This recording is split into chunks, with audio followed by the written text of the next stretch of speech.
নমস্কার সবাইকে। আজকে আমি ফিশের একটা আইটেম দেখাতে চলেছি। এতদিন চিকেনের আইটেম দেখেছেন, আজকে ফিশের জন্য আমরা রেডি করেছি, ম্যারিনেট করে রেখেছি। এটা ভেটকি মাছ এবং এর সাথে সাথে আমরা পেঁয়াজও কেটে রেখেছি। এদিকে আমরা একইভাবে যেরকম চিলি চিকেনে সস ব্যবহার করি একটা বাটির মধ্যে নিয়ে সুবিধার জন্য, এখানেও ঠিক একইভাবে আমি 3টে সস বাটিতে ঢেলে নিচ্ছি।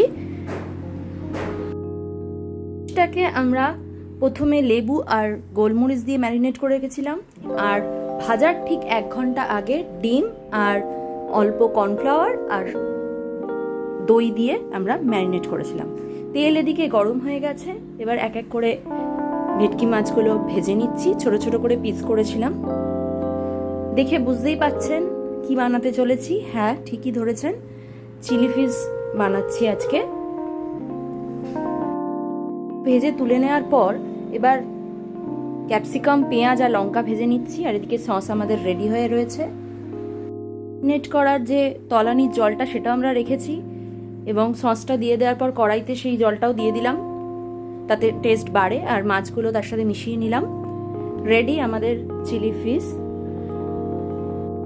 লাগলে লাইক, শেয়ার অ্যান্ড সাবস্ক্রাইব করতে ভুলবেন না, আর আমাদের চ্যানেলের সঙ্গে থাকবেন। ধন্যবাদ।